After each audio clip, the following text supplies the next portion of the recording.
Hi అండి, happy Sunday. ఈ Sunday రోజు తీసిన వీడియో అండి. సండే రోజు ఫ్రీగా ఉంటుంది కాబట్టి లాంగ్ వీడియో షూట్ చేశాను. Welcome back to your Kathya blogs. ఈరోజు వెజ్ పులావ్ చేశాను. వాటికి కావాల్సిన ఐటమ్స్ అన్నీ ఫస్టే కట్ చేసి పెట్టుకున్నాను. చూసేయండి, వీడియో ఎక్కడ స్కిప్ చేయకుండా ఎండ్ వరకు చూడండి.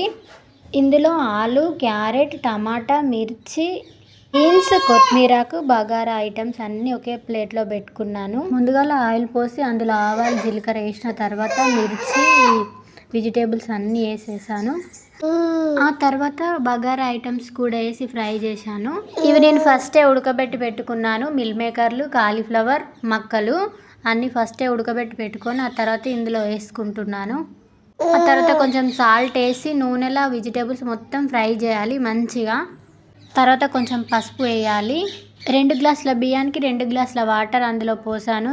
వాటర్లో కూరగాయలన్నీ మంచిగా ఉడికిన తర్వాత నేను ఫస్టే నానబెట్టి పెట్టుకున్నాను బియ్యాన్ని. ఆ బియ్యం అందులో వేసాను. బియ్యం అందులో ఉడికిన తర్వాత నేను 2 స్పూన్ల కారం వేస్తున్నాను. దానికి తగిన ఇక్కడ వంట చేస్తే పాప మాత్రం కింద సైలెంట్గా ఆడుకుంటుంది. ఈరోజు ఎందుకు అసలు సైలెంట్ అంటే అస్సలు అల్లరి చేయడం లేదు. కారం వేసిన తర్వాత బాగా స్లోగా పెట్టుకోవాలి, లేకపోతే మాడిపోతుంది మొత్తం. ఇక లాస్ట్కి నెయ్యి వేస్తాను. ఎవరిష్టం వాళ్ళు లాస్ట్కి వేస్తారు, కొంచెం ఫస్ట్ కూడా వేస్తారు.